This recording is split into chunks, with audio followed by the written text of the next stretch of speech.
Good morning, everyone. Let's see if I can.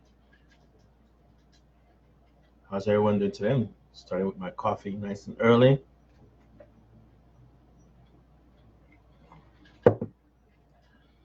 It's very quiet. It's just like me right now. Hello, Catherine.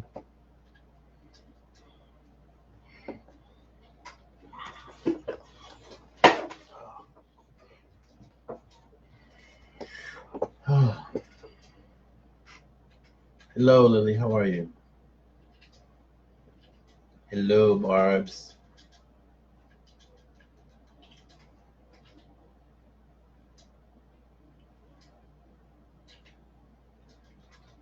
Let me see if I can ask some of these questions that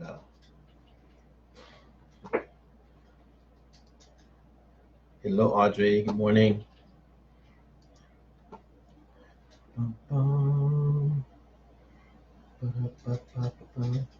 I'm a little late. I wanted to do this at 11, and I just got back a little while ago from my daughter's school, and they had a kind of a dance thing happening. So did that, came back, and here we are. Let's see if I can find these questions from the previous live. Hello, Audrey. Hello, Rosalind. Hello, Jocelyn.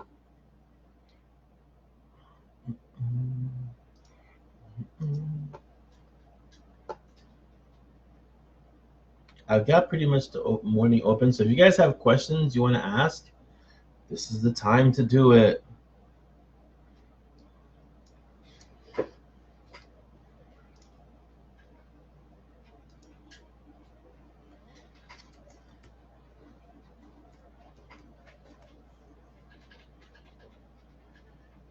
Let's see.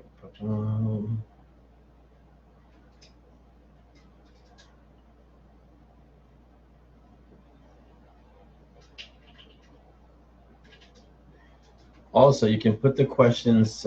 Chris was really nice to kind of set up a post that says questions for Orlando. So if you have a question, you can put it there too. So that way I won't miss it. And I'm going to start addressing those questions soon. But Audrey asked a question. Yes, John, it is Batman. Main inspirations. Wow, Audrey, that is a hard question. It's kind of like a mix of everything. I mean, growing up, I grew up with comic books. I grew up with BBC. I grew up with campy Batman. It was just like this weird, strange mix of everything. And so that kind of made what I am today. Yes, Noah, I am the night because I don't sleep. Hello, Caroline, or Carolyn. More Warden books. Yes, Kat. They're slated to have about, I want to say 15 to 20 Warden books. So, yeah, a lot more Warden books. The thing with writing gray, and a lot of the authors can tell you, you have to get into a weird headspace to write gray. He's darker than Monty and Simon and Peaches, and it's a little different. So it takes a little while to write gray. So John asked a question. The next Badlands PPD book, especially with that awesome Zeke Phoenix, is scheduled to be done in August. I got to sit down with John, and we're going to brainstorm in July sometime. And I think I'll hammer it out in August, and we'll get it out in August. Also, Noah let me know that I want to get this right because I don't want to get the name wrong. Hold on a second. Let me just check real quick. I don't want to say like the Vines of Ostentatious or the Vines of something. So the Vines of Ostara, which is a game lit RPG adventure from Kazran Online, is available for pre-order So I'll put the link up later in the mob. Make sure you guys get a copy. Order it now so that when that book goes live, it's #1, like in 10 minutes, even sooner. So yeah, my co-author on the Zeke Phoenix book, when they let him out, that's when we get a chance to write. But you know, he's under serious medication. They have him sedated most of the time. Every so often, like, they let him out so he can enjoy the sun and look at butterflies and things like that. But most of the time, you know, straitjacket, serious medication keeps him a little sedated. If you ever see him, sometimes he does these videos. He reads stuff live, and you can see the medications kicking in. But every so often, he's lucid, and then that's when we write our books. So it's awesome. Hello, Ben. Hello, Diana. Chris. So let's see. Okay, I'm going to hit some of the questions that were started in the post. Look for questions for Orlando. Put a question there, and I'll answer it. The next Brew and Chew adventure is actually titled Brew and Chew, and it's scheduled, I think, for later this year. The one after Brew and Chew is titled Cold Girl, which is what Peaches calls Cecilia. And so that's going to be the next Brew and Chew adventure. What it's going to be, it's craziness with Frank, Peaches, Rags, and Cecilia doing something that they shouldn't be doing. You know, the usual. Let's see. Susie Johnson asks, when do we get more info on Roxanne? The Roxanne situation is complicated. I can't really say much about Roxanne without giving away part of the major story arc that's gonna be happening 4 or 5 books down. You keep hearing that Roxanne is kind of hunted, or she needs to stay in Haven where she's protected. There's a reason for that starts developing over time, so you'll start seeing it. But yes, you'll get more info on Roxanne for sure. Backstory. Will there ever be a backstory on Frank and how he got stuck as a mini dragon? I think we should save that for the Brew and Chew. I think that would be great to kind of just, because he could kind of lament his situation to like Peaches and Rags and Cecilia, and they'll probably listen to him. If it's any adult, they'll be like, you shouldn't have done that spell. Tough, deal with it. You know, lizard, of course, and then he'll get upset and like arc someone. Caroline, yes, okay, great. Hello, Krista. Let's see, Julie, hello. Dan, Mr. Awesome. John Wick 3 was insane. That's all I want to say.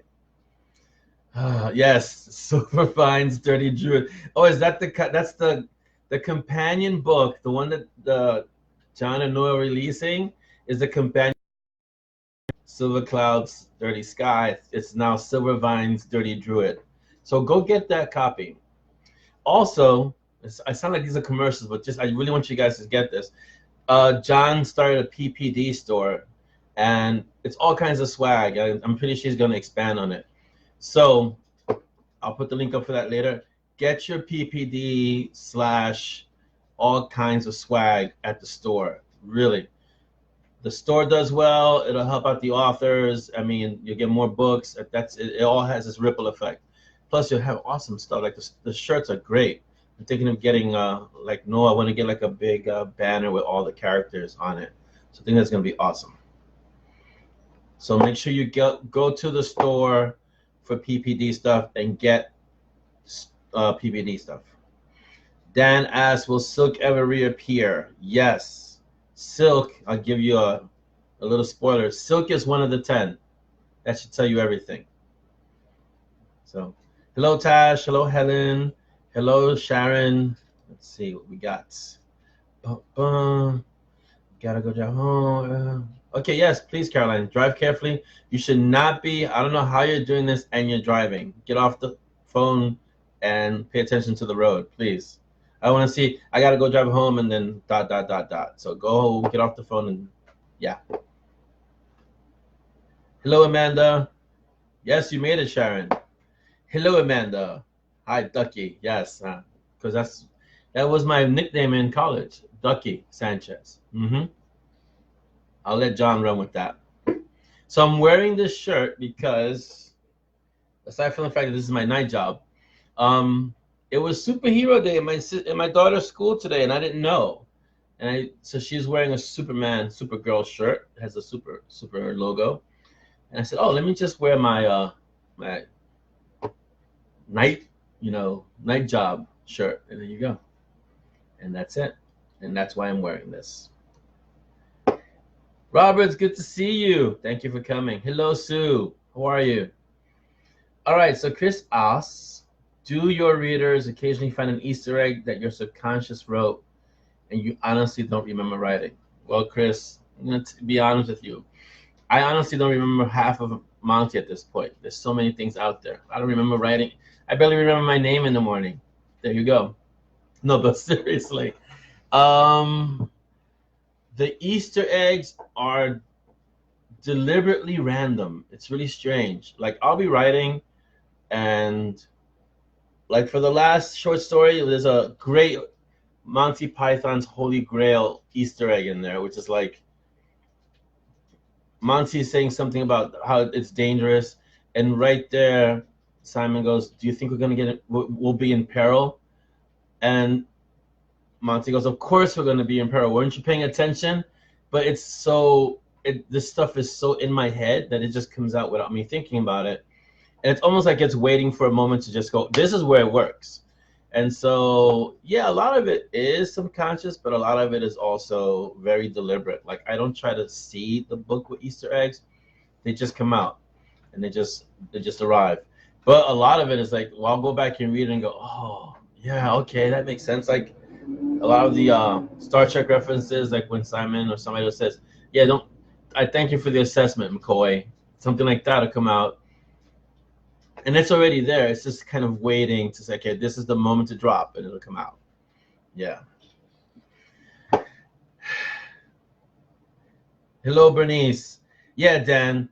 The ending, though, I'm going to find the producers of John Wick 3, and I'm going to hurt someone. That's all I have to say. Because that was just not right. Not right at all. If you haven't seen John Wick 3, you need to go see John Wick 3. I'm just saying, that's all I'm saying. Let's see.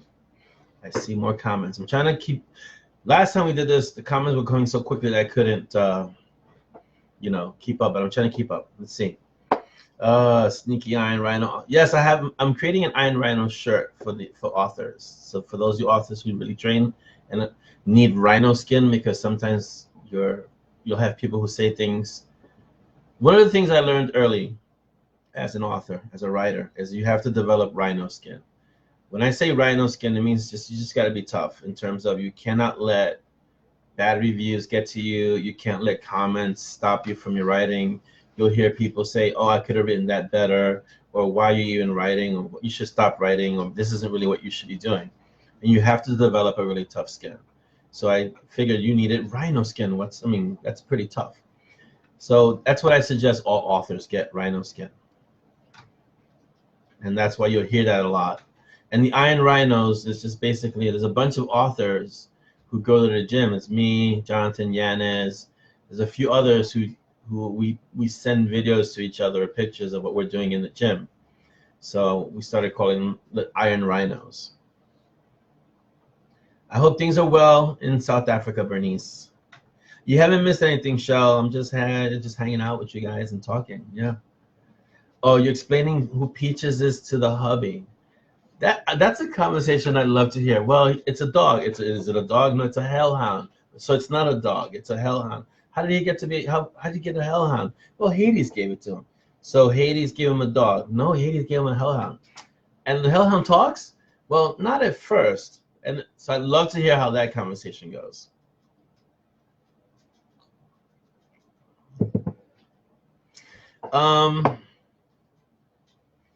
Yeah, you mean this? I hope you mean the spiritual warriors, Robert, because I haven't written the Eternal Warriors.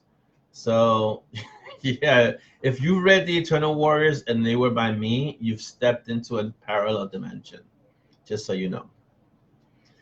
Is Peaches in John Wick? Well, Sue, if Peaches were in John Wick, it wouldn't get past the opening scene of John Wick 1 because they wouldn't have been able to kill the dog. You can't kill Peaches. It's he's pretty much indestructible. Oh, Chris, that sounds painful. If you drop out, I'll definitely understand. Hello, Mary. Hello, Davina. I hope, Davina, when you get a chance, speak to Chris Chrisman about the whole reader links thing, because he is really good about getting people on it and, you know, figuring out that little technical thing about you can't get on and leave your notes. Or contact John Logsdon. He's the brain about that stuff. Barbs, I don't intend to stop writing while I'm breathing.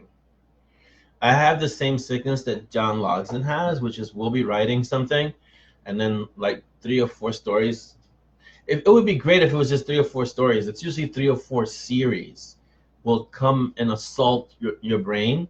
And so you need to write this. You really need to write this series. And so basically what I do is I just take the idea and I write it down, and then it becomes another series later on. And because the Monty and Strong world is so broad, I just insert it into the Monty and Strong world now. And I just if you've read my books in the beginning, I used to reference other characters, and now I just reference my own characters, my own worlds, because it's so diverse and so large. And then because they shifted over, I can now have access to other worlds like Sepia Blue or the Spiritual Warriors, and kind of have those characters do cameos, or have Monty and Strong do cameos in those worlds. Oh, the Ascendants, Robert. Yeah, I was telling Mark earlier today, because he was reading the Spiritual Warriors. I was like, listen, I don't even remember. I didn't know what I was doing when I wrote those 5 books, the Spiritual Warrior series, the Warriors of the Way. I just wanted to get the story out, and the only thing I did right for the Warriors of the Way is that I had Lorelei Logsdon edit those books. That's the only thing I did right. Everything else was, yeah, it was a disaster for me. And she made those books. If those books are legible and understandable, it's because she took those books and straightened them out. But yeah, it was in the beginning it was a disaster. Hello, Tammy. Yes, Mark. If Peaches were in John Wick, it wouldn't be called John Wick. It'd just be called Peaches Goes to Town. And that's it. So, let me see. I don't know. You know what it is, Davina? I'm going to tell you what it is. The commas have gotten together and started a revolution. And they're conspiring to keep you out of the shred. So, will there be any more stories from Peach's point of view? Yes. The Brew and Chew crew is basically Peach's stories. Even though he gets together with Cecilia and Rags and Frank, it's really Peaches telling the story. So it's like his little group, and he gets together, and he kind of has to fit it in between everything he does with Simon, and he goes on these little adventures with them. So plenty of stories with Peaches, and few more short stories with Peaches and Simon. What I really want to do is have a short story with Peaches and Monty. That should be fun. Let's see. The John Kane books. Jeez. So there's one book called Blur. And I wrote Blur, and then I started writing Sepia Blue. So don't do this, and I've said it before. If you're an author and you start a series, try to finish the entire series. So I was writing one book in Warriors of the Way, one book in Sepia Blue, one book in the John Kane series. And so what happens, John Kane has been put off to the side for a long time, because in the middle of Sepia Blue, I started Monty and Strong, and Monty and Strong has just taken off. So I have to go back and finish Sepia Blue, then I have to go back and finish the Blur, then I have to go back and finish the Chronicles of the Modern Mystics with Ava James. So don't do that. But yes, there will be the John Kane books are a trilogy, and it's outlined and it's ready to go. I just gotta find the 25th hour of the day. Yeah. I'm glad you enjoyed it, Robert. Like I said, I did not know what I was doing when I wrote those books, but I had a lot of fun writing them. And I kind of just, it's just a kind of a hodgepodge of everything I enjoy in reading. And there was martial arts, and there were portals, and there were different worlds, and there was this bad guy, and then there was a sentient weapon. So you could see a lot of influences there in the Warriors of the Way. But I was telling Mark today that there's no way I would go back to read those books because I know myself. And I'd immediately start saying, okay, I could fix this, and maybe I can adjust this, and if I tweak that, and before you know it, I'm rewriting the entire series, and it's 5 books, so no, I can't do it. Let's see. Who would you pick to play you in the movie? Vin Diesel. Everybody says it. Julie, hello. Hi, Trisha. Since we're on the subject of Peaches, who is Peaches' mom? I can't tell you right now, sorry. That's part of the story. And if you look through all the books, it's never revealed who Peaches' mom is because it is a story element. Sorry, Shell. Tell your husband he has to keep reading. Monty's not getting a cat. Monty's never getting a cat. I'm sorry. Oh, I guess I can show you guys this. I'll show it to you later on. But in the misadventures of Nana and Dex, Nana gets a cat named May, which is short for Mayhem. You can thank Tammy for that name. So she gets a cat, and the cat is a cat. So superior attitude. She can communicate with May. And yeah, so you can imagine Nana, Dex, May, and Herc in a story. How much fun that's going to be.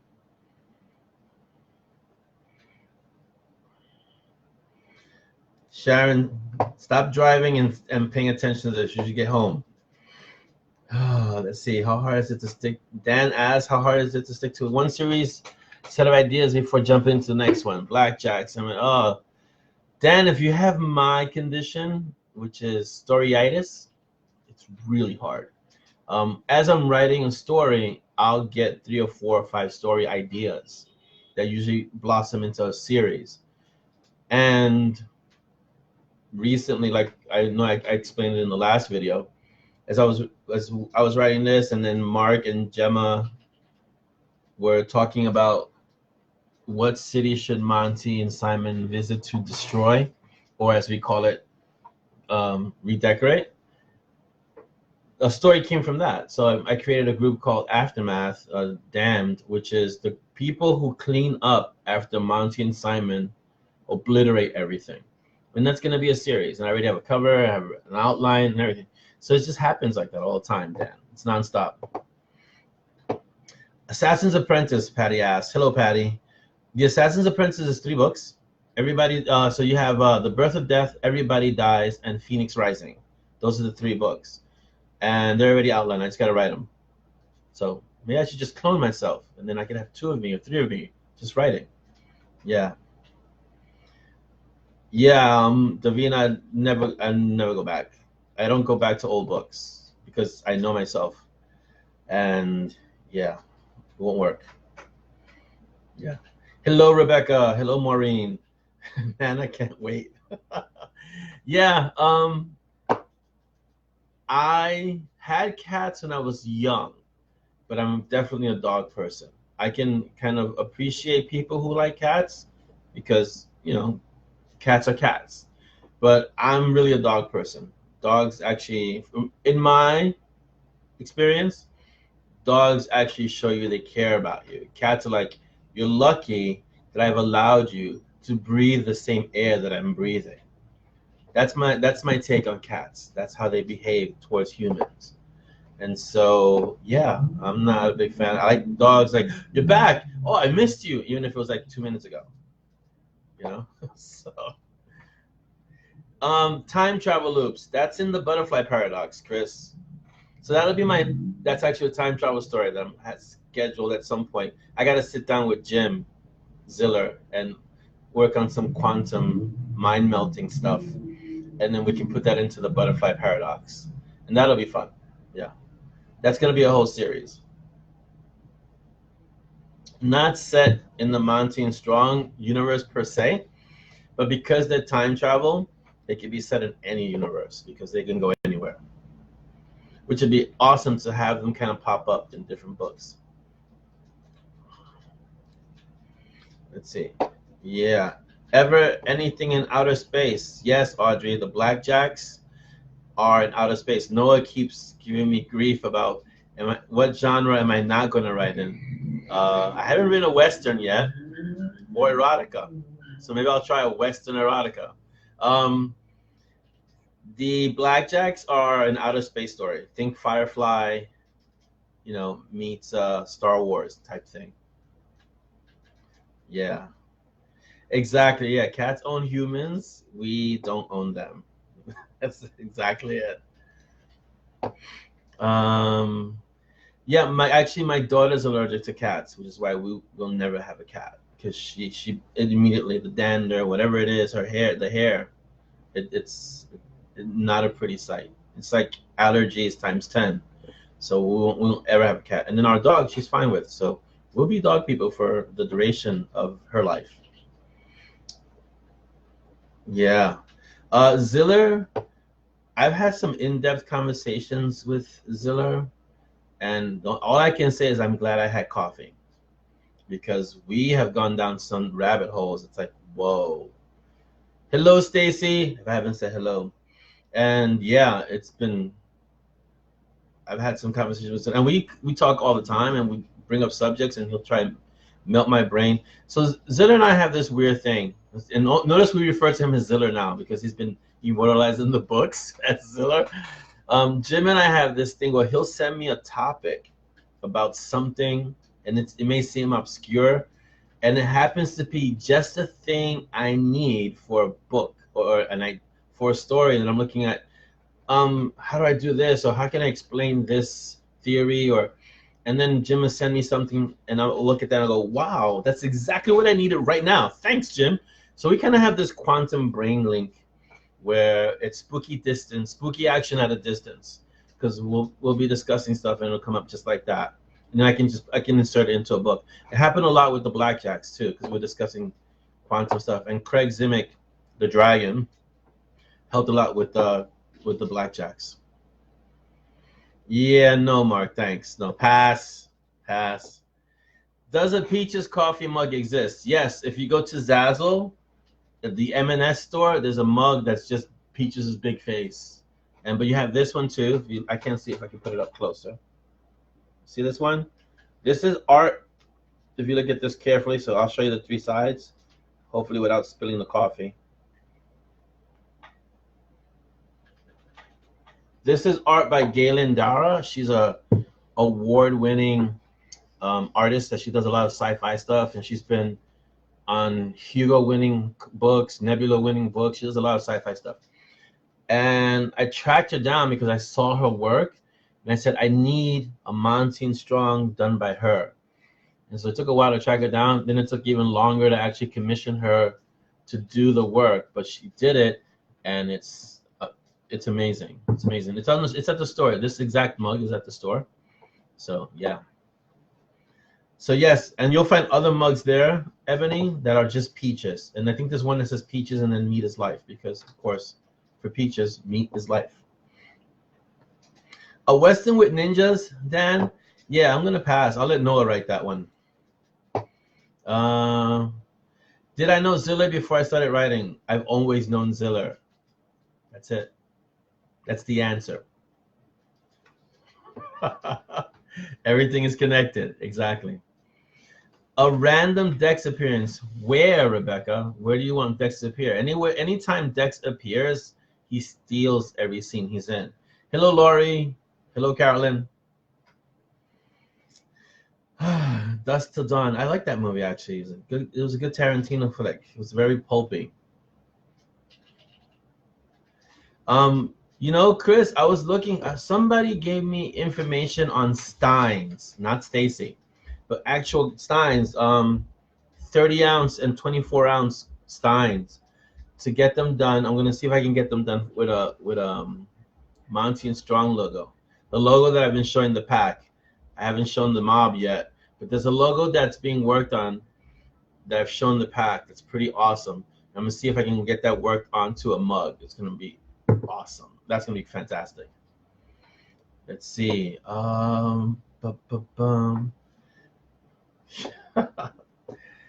Yes, Barbara, I will be doing Night Warden. As I answered earlier, Night Warden is scheduled for at least 15 to 20 books. And as I've always explained, I don't know. I'm interested. I think I'll take a poll as to why Night Warden has that kind of following. It has a very specific kind of following. But for me to write Night Warden, I have to get into an interesting headspace because Gray is a dark character, and his view on life and the situations around him is somewhat cynical, and he's very much an anti-hero. So he doesn't really want to go out of the way to help people, but he has to because in his mind, his rationale, his logic is if I don't do it, no one else is going to. And who's going to speak for those who don't have a voice? And that's really his driving motivator. It's like someone has to stand up for these people who have no one to stand up for them. And so that's Gray's driving force. Then he has Coda, which he took on as an apprentice. And so yes, apprentice, not because he is a Sith. And he has to kind of look out for her and train her. So he has a deep sense of obligation.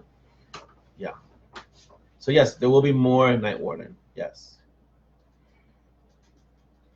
Yes, Stacy, this one is going to be really nice. I mean, you can ask the pack. The logo for Monty and Strong looks awesome. I'm going to have it done in a coin, too.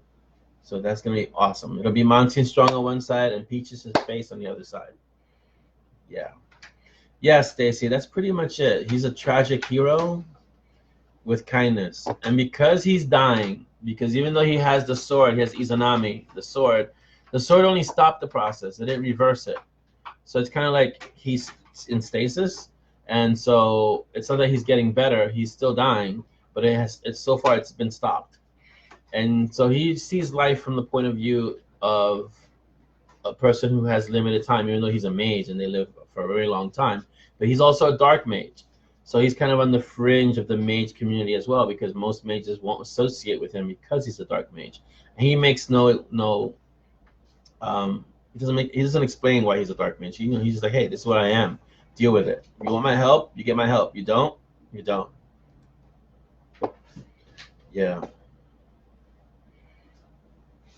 Yeah, the MS logo is coming out. I was really impressed. Deranged Doctor Design, if you're an author and you can wait 3 to 4 months at this point because they're really busy. They do almost all of my work except for the Night Warden stuff. The Night Warden stuff is done by Gene Malika. Gene Malika is like a boutique studio, so you can see the difference in the covers. And so Gene Malika stuff, those are real models. And I went to a photo shoot, and we spent a good almost 6 to 8 hours shooting different shots, over 2,500 shots. And you can see the difference. The other books, the Monty Strong, those are just stock models.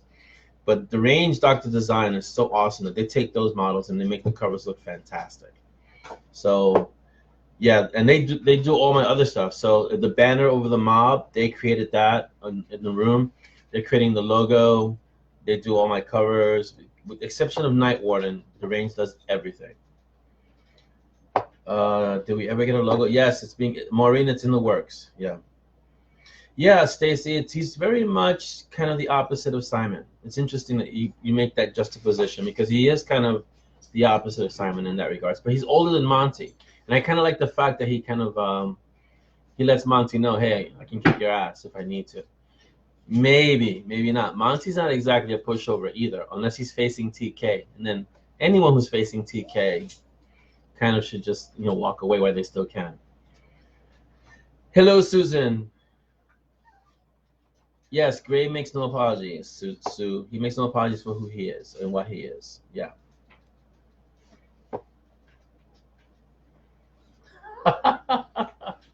Chris, Stacey doesn't like you anymore, just so you know. Right. Yeah, and I wanted Gray to be that way, Davina, because a lot of characters that I've read, they spend a lot of the story explaining their motivations and who they are and why they do what they do. And Gray has none of that. Gray's, look, this is who I am. This is what I'm doing. Adjust. And the good thing is that he's always there for the people who can't defend themselves. And it's interesting because there are different strata in the Monty and Strong universe, or the Orlandoverse, as I hear it. You've got Division 13, which is they deal with global situations. Then you got Monty and Strong, which deals with local situations, like in the city. But then you've got Gray, and Gray is very much like, he'll deal with that homeless person who's on the corner, or that person who needs to be clothed. He drills all the way down to what's happening on the street. And he says it often, like, you guys are worrying about what's happening at this huge level, and you're forgetting about that little person on the street who no one can talk for them, no one can speak for them. They have no voices. And that's why Gray does what Gray does. Hello, Leslie, welcome. Yes, Rebecca, TK does rock, and in the Jesus, so many stories. In the Clandestine Adventures of the 10, TK has her own story. Because if you remember, I think it's Homecoming. I want to say Homecoming, when Monty has the reckoning with TK. There's a little bit of her history that's given. When she used to be associated with the Morrigan, Babbed. I want to say Babbed or Bab, and which is the scary persona. That goes deeper, and so TK is totally badass, but she's mellowed out a bit in the stories as you see her now. In the Clandestine Adventures of the 10, you'll see when the 10 are actually in action, and TK is devastating. Like, you don't want to mess with her. You don't want to mess with her now. You really don't want to mess with her when she was back then. Yeah. Yes, exactly. Yeah, Gray was thrown away because after what happened with Jade, they kind of said, "Oh, you screwed up," even though he didn't, and they said, "You're out of here. You can't be a warden anymore."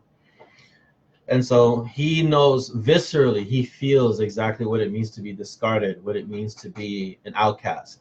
Because he's not accepted by the wardens and he's not accepted by the mages. The only people who accept him is a major got stuck as a lizard, Cole, who has a dark history on his own, but we're not going to get to that later, and Coda, who was going to be killed by Hades if Gray didn't take her as his apprentice.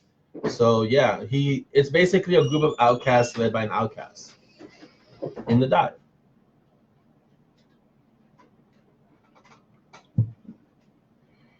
Yes, Stacy, the streams. There's so many streams that cross. Well, when I started Monty and Strong, I didn't have that many worlds. It was just Monty and Strong. But what happened was, as I wrote the stories, these tangents started appearing. And so, like, I have another story called The Day of the Director, which is just this great little short story I haven't gotten to, which is just following Ramirez for a day as he deals with Monty and Strong and their disaster. And for that one, I had a friend who's on the job, who's a lieutenant. And so I was able to kind of interview him and grill him as to what the day entails for a police officer. So it's going to be very similar to that for the NYTF, except that there's going to be the Monty and Strong element. But yeah, it's stuff like that sometimes people don't even see, or it's kind of in the background. And when you write about it or when you bring it up, it's like, oh yeah, Ramirez, what is this day like? And that's what happens. These stories just appear. Like the date. The date wasn't a story first. The date was just an aside that I had put into one of the books. And, they kept giving Simon a hard time about, don't go on a date. Remember last time you went on a date, what happened? And so over time, all the readers kept saying, what date? Give us more about this date. What happened on the date? And that became a story. So that's usually what happens. Let me see. I don't know if I said hello to Leslie. Welcome, Leslie. Hello, Timothy. Hello, Ben. Nah. I'm really going to mangle your name in the book. I'm sorry, Benna. Let's see. Yes, TK scares. So Marie says TK scares me, but I think I'd rather face her than LD. At least TK lets you know front. She's an uber badass. Yes. So actually, LD is scarier than TK.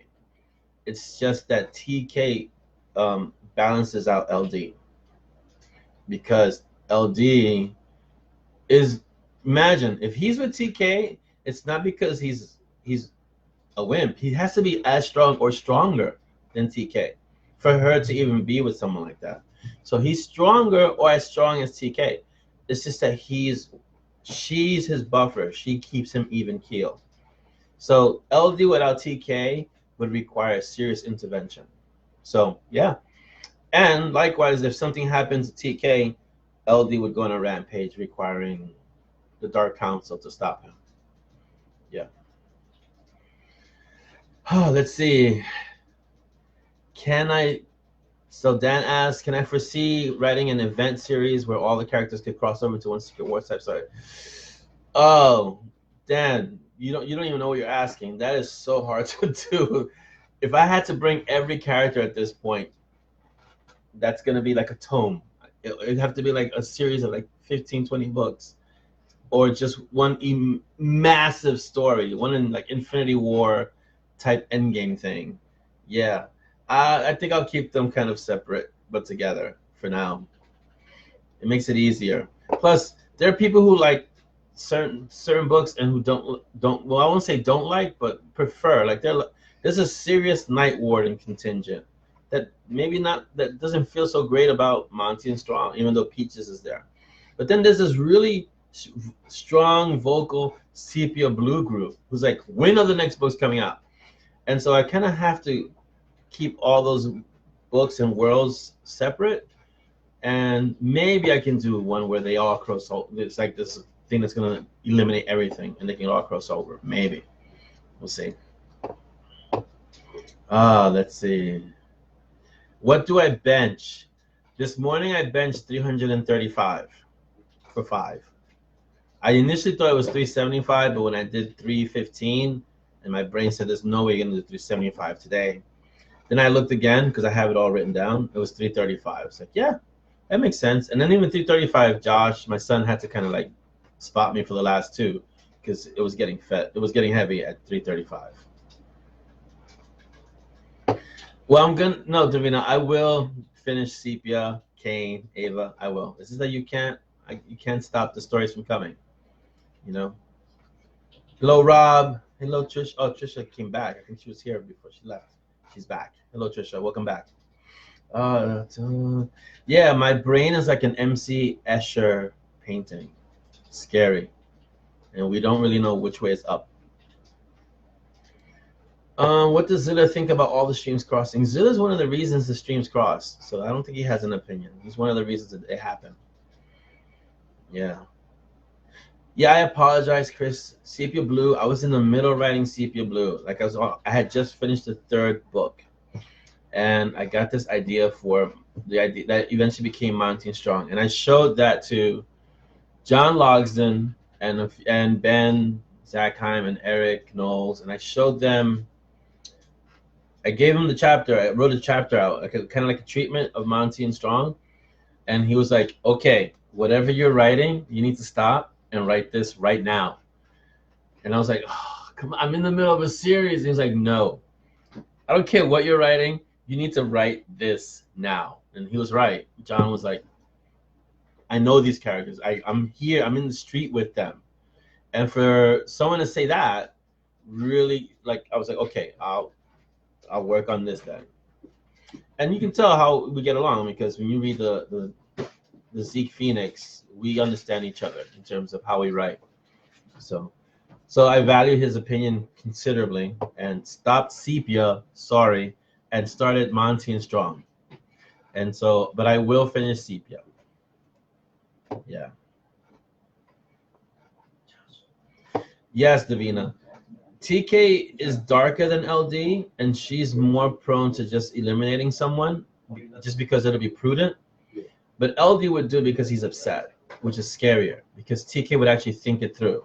She'd weigh the options, the pros and cons, and she said, well, it's better if I just blow you to bits right now because it'll solve me a problem later on. Whereas LD will be like, I don't care, you're dead, boom, gone. And so LD is more dangerous that way, because TK could be spoken to and kind of convinced, and you can rationalize with her, whereas with LD, not so much. And he's just as strong, so that's scary.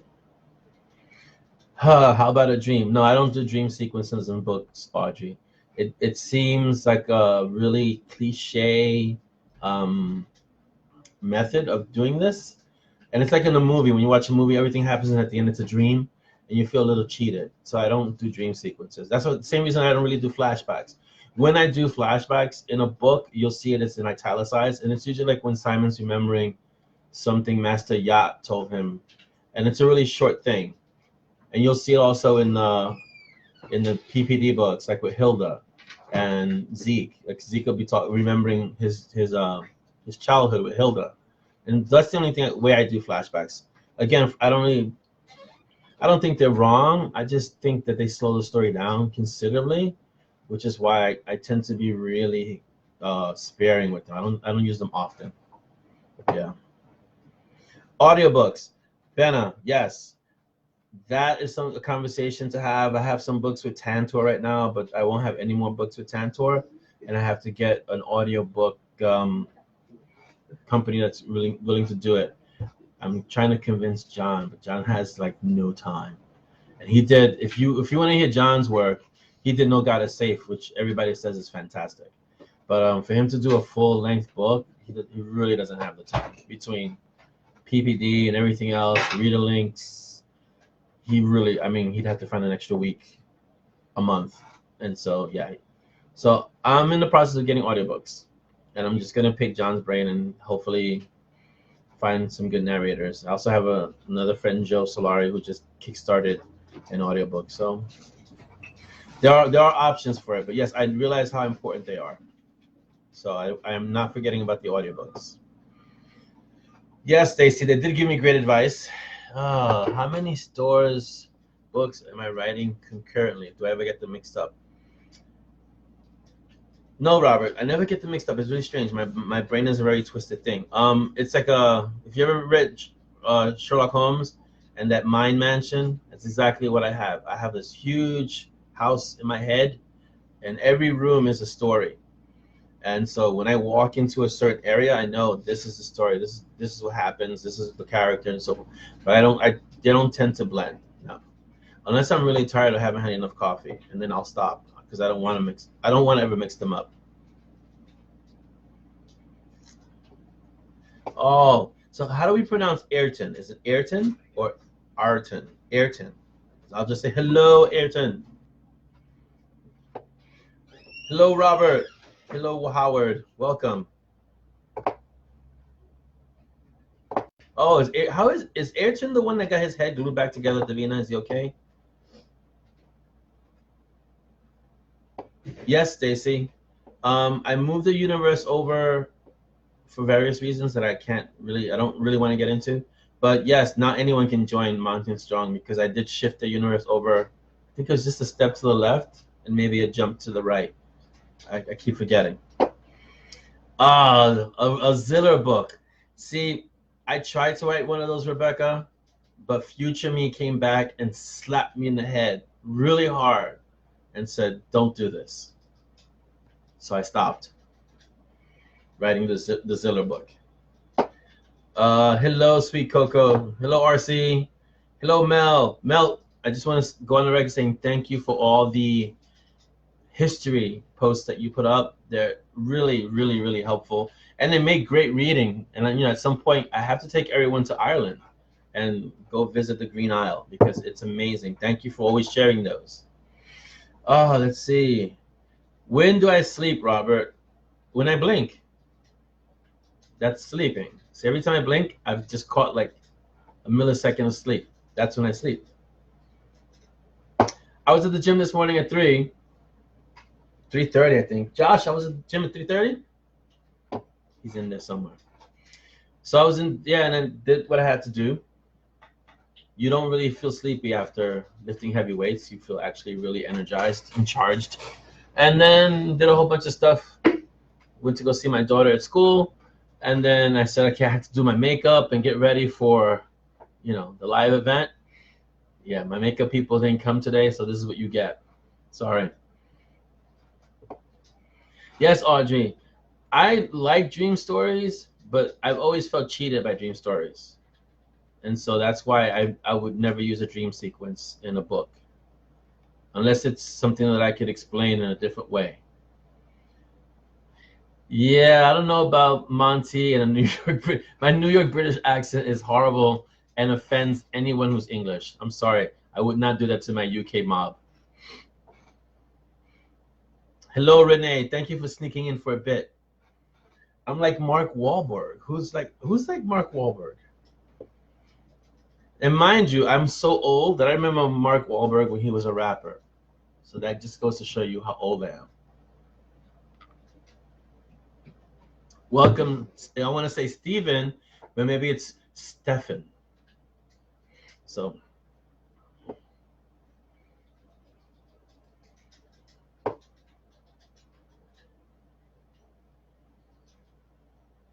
All right, so let me ask. Benna asked, how long do I usually work out each day? When I go to the gym, which is Monday, Wednesday, and Friday usually, it's about an hour. If I'm really focused, an hour, 45 minutes. I don't really waste time. It's boom. On the days I'm not at the gym, which is body tempering, which is where I do stuff that would make most of you go, okay, you really have a problem. It's again about 45 minutes to an hour. And then I'm at the dojo, so I train at the dojo too. And Saturdays I'm off. I don't do anything on Saturdays usually. You pronounce it Ayrton. Okay, Ayrton Senna. Isn't that the race car driver? Ayrton Senna? Yeah, the Brazilian pronounce. You would really, yeah. Everyone would get like, who? What? Get used to the jumping, and I'm really glad that it was just something minor that could be glued together. So yeah, but get used to it. Boys, girls, kids. It's a good thing that they're resilient. Rat bag child. I'm gonna use that, Davina. Rat bag child. Let's see. Sue, please go to bed, and we'll see you soon. And thank you for being here and visiting with us. Yeah. Oh, my schedule. Yeah, he's Stacy, he's a working actor. He has like a restaurant with his brother, and he's doing other stuff. So Mark, yeah, he's very much he keeps a really, really rigorous schedule. Yeah. Yes, Marky Mark. Good sensations or good vibrations, Chris, way back. Well, yes, Jethro, I'm not old, but I am at the same time. Okay, Renee, the short for the 10, it's actually not going to be a short. It's probably going to be a novella because it's an ongoing series. That's not scheduled till later in the year, probably early next year, because I got a few things have to fall into place, and some characters have to come in to the Monty Strong universe that act as a catalyst for going back into the life of the 10. Plus, all the 10 aren't in the Monty Strong universe at the moment, and I have to do things to bring them in. So Silk is one of the 10. Gan, if you remember Sepia Blue, Gan is one of the 10. Luca from Division 13 is one of the 10. So these characters are there, and then so I have to kind of bring them in and have their stories told a bit before I can do that. But Dex and Nana, the misadventures of Nana and Dex, that's going to happen really soon because how could it not? It's Nana and Dex. So, and plus, you know, she's supposed to be dead, but she's not. Let's see. Yes, that's what I thought, Senna. Yes. Luca. Do you know who Luca is, Stacy? You should know. Division 13, Luca. Badass female. Let me see if anyone else put a... I want to neglect the other group that might be posting questions. Nope. Okay, cool. That's great. Okay, I was able to keep track of the questions this time, which is awesome. Last time they were coming fast and furious. Okay, let's see. If I know who Senna was, he was great because I don't follow race car driving or any kind of race car, anything, Davina. But I know who Senna is. Oh, yes. Yes, Dan. He is currently in the middle of an as of yet unresolved cliffhanger. So is Sepia Blue. So, yeah, that'll be resolved, and then he might pop over. Bye, Ebony. Thank you for getting the mug. Enjoy it. Drink lots of Death Wish or tea if you happen to drink tea. Yes, Stacy, it's surprising, but at the same time it isn't because Dex is connected to. So Dex is the linchpin for the 10, and he's connected to everyone, and that's why you'll hear him mention all the people. But he's not a part of the 10. He's a catalyst for the 10. Well, yeah, on Steven on Facebook there's a post that says questions for Orlando, and so people can post questions there. I didn't want to neglect anyone who might have posted a question there. But all the questions are coming in here live, and so that's fine. Yeah. Well, Davina, it's good to, mix it up a bit with the 10. So you want to have it, you don't want to have it too predictable. Oh, that's a good point, Stacy. You never know. You never know. There's a lot of stuff going on. So I hope Ronan redeemed himself just a bit because he was a real ass in Shadow Strut. But I think um he kind of redeemed himself in Mage Killer. It was a little rough writing that story because it had to kind of dovetail with Shadow Strut. And I don't really do that with the books. I try to make them all standalone. I don't want people having to read a book to understand the other book. But that one kind of needed to be that way for Mage Killer.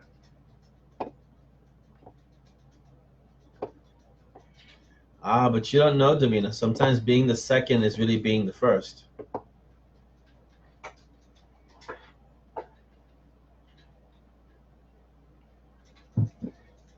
Yes.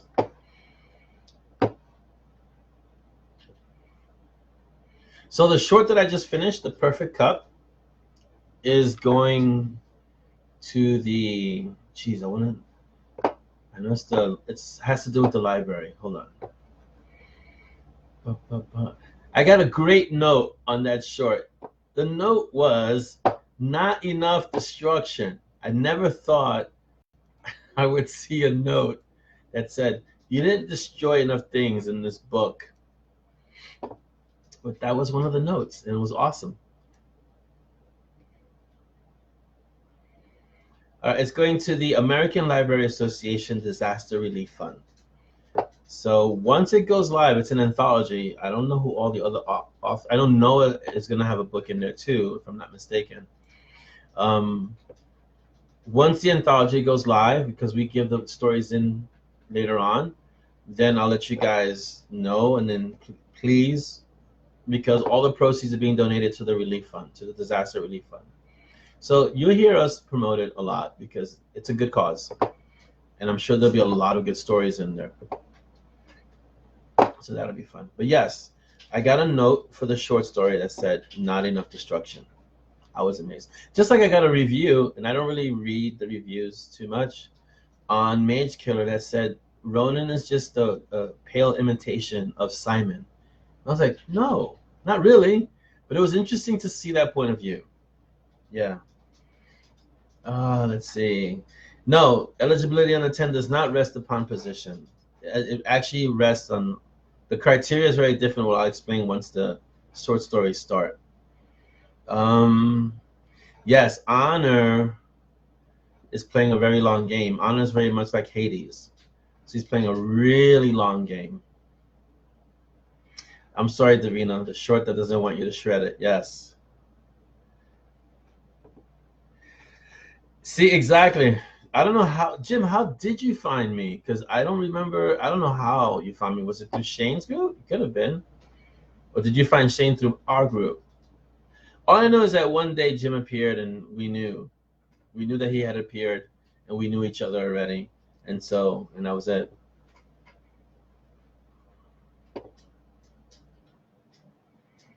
Yeah. So I know, amazing, right, Stacy?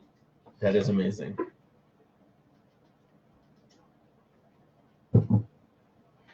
So writing this last short story was a lot of fun. It happened pretty fast. And I have a tendency to forget how easy it is for me to write Monty and Strong. But once I start one of their stories, it just flows. And it kind of happens with the other stories, with the other books, but nowhere near as easy as Monty and Strong. Like, and if you notice, it's supposed to be a 10K book. I think it's at 12. Jeez, let me see. Hold on. Yeah, it's at 12. Martha's gonna kill me. I don't know how we're gonna have to get that book down. I have to speak to her to see if I can get it down to if 12 is okay. But yeah, but it could have easily been a full length book, that short story, easily. Because I was just having so much fun. And if you notice, if you read the story, if you're in the art, you'll realize that there isn't that much destruction. It's a little different, that story, but it was a lot of fun. And Peaches, as usual, stole the show because, you know, meat is life. And yeah, so I had a lot of fun with that short. But it could have easily been a novel. That one could have, yeah, that would have been a problem. And then Martha really would have killed me because it's supposed to be 10K. Yes, the answer would melt too many brains, for sure. See, Stacy, is because Hades is a god, and so he doesn't really answer to too many people. But by the same token, because he's a god, he can't take direct action. So he has a lot of proxies. Like he has Corbel, and he'll do other things that, but he can't. He places things where they need to be. Like he gave Simon Peaches. There's a reason for that. He gave Gray the sword. That sword went from Ken to Monty to Gray. No, from Ken to Monty to Hades to Gray. And so there's a reason why he gave him the sword. And so Hades is very much behind the scenes, kind of pulling a lot of strings that he can't actively do things because of the context of Hades. He's dealing with the pantheon. And so if he takes direct action, it'll create a direct repercussion. So he can't. He has to be very subtle about his things. Yes, the Ziller effect.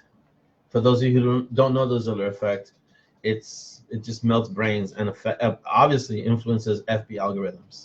Welcome, Jim. But you've always been here, so I don't have to welcome you again. Stacy, yes, I write the books, and sometimes I can't deal with the Ziller effect. Like when Ziller was an actual, when the character Professor Ziller was in an actual book, and I had to write the dialogue for Ziller, I had to step back a bit and just say, okay, can't write it like this because no one's gonna understand this, and I had to really kind of like adjust it so that some of it made sense because it's just the way Ziller would speak. And if you ever hear our conversations, like we speak, yeah, it's really close to that. We'll talk about things, and you'll be like, huh? Can you say that in English again? It's like when you're speaking with people who use magic. They use the words that you understand and in a language you thought you understand, but the words no longer have the same meaning. So it's very much like that when Ziller and I speak. And when his character speaks in a story, yeah, mages are like that. Yeah, I don't know, David. I'll see if I can. Yeah, okay. So Jethro, the short story is not out for sale yet because I think I'm pretty much done in terms of the short story. I think Noah's done too. But it's 8 authors or 10 authors that are putting the anthology together. And then Martha has to kind of put all that together, create a cover and everything. So it's going to be a while before it's out. But once it's out, I will let the mob know, and you guys will, will be able to have access to it. For sure.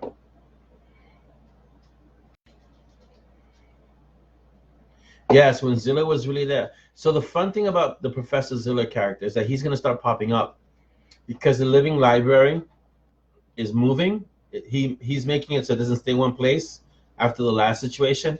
So Simon will open a door, and it'll be a door to the living library, and Professor Ziller will be there. They'll have a conversation. So it's going to be stuff like that.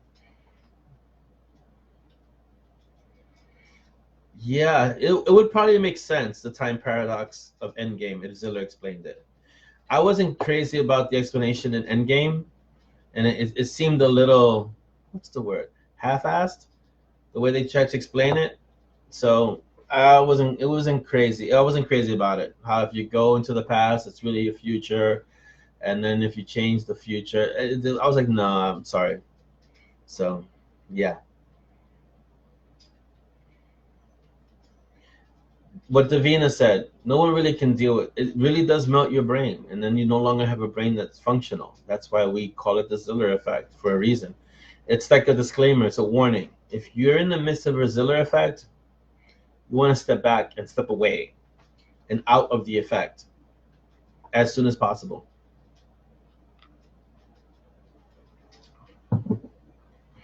Yeah, Chris, that's because that's his experience. You know, it's like, I understand the word that you're saying, kind of, and you're using a language I understand, but I'm not getting anything of what you mean right now.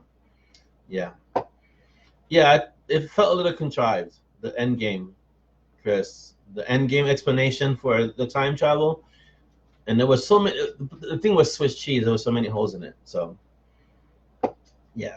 I'm not going to get into end game because I hope at this point everybody has seen it, but they could have done a much better job. But I get why they did what they did.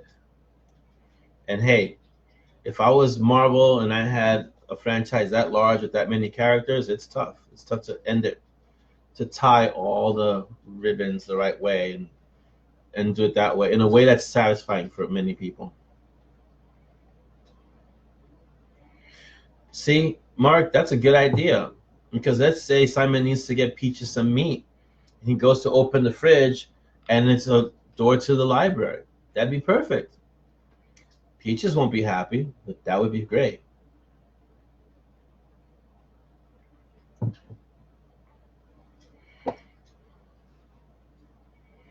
Yeah, let's see. Yeah, I remember seeing. I'm trying to see. Okay, I'm trying to remember what I think. I'm trying to remember what movie it was where they would open a door, it would be something, and then they would close it and open it again, and it would be something else. If I remember, I'll let you know. But it was such a great um, cinematic effect that they would close the door, open it, and it'd be a portal somewhere. Close the door and open it again, it would be somewhere else. And I thought that was such a great idea that I wanted to do that with Ziller, because he's really the only one who could do that with the living library.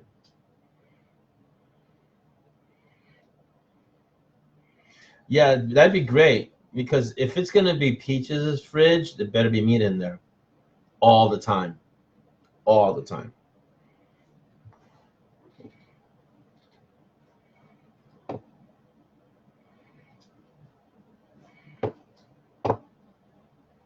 For sure. Yeah.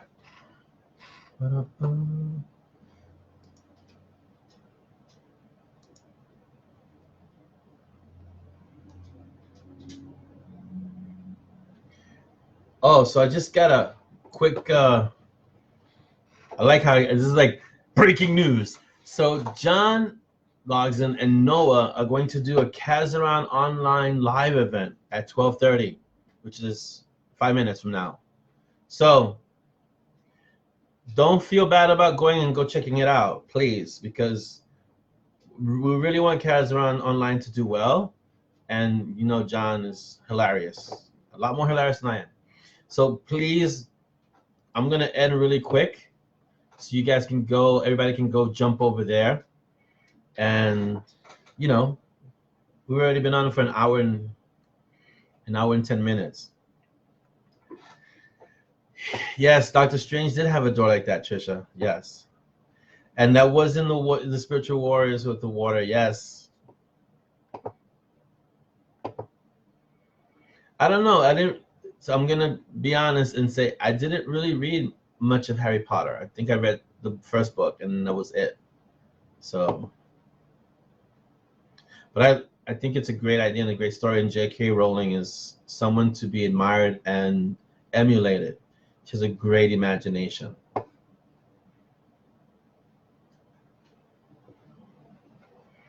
Awesome.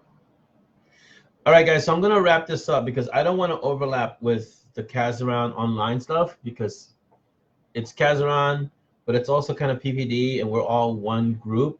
But it would be great if all of you migrated over to Kazaran online and harassed the hell out of John and Noah. Noah's going to be there too. So I'm going to wrap this up now. Hello, Ingrid. And the next one will be on the 28th. I'm going to try and do it every 2 weeks. So the next live event, Mob TV live event, will be on the 28th. And then we'll have more questions and more stuff will be happening. And I'll try to have more to tell you because there's always something going on. And so I try not to say too much because then it ends up revealing a little more than I should. But yeah, I'll keep you guys posted. I'm in the mob pretty much every day. If I'm not in the mob, the pack is in the mob.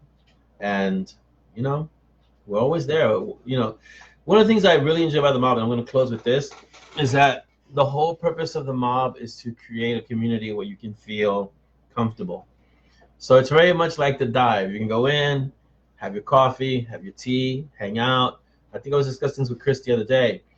It should feel like a place where it's comfortable, where you can come in, talk about anything, be yourself. You don't have any facades. Just hang out. And it's like, you know, this is a place you can, it's welcoming. No judgments. Just come in and have fun. And that's what it is. So I'll be in the mob. The pack will be in the mob. You can come on in.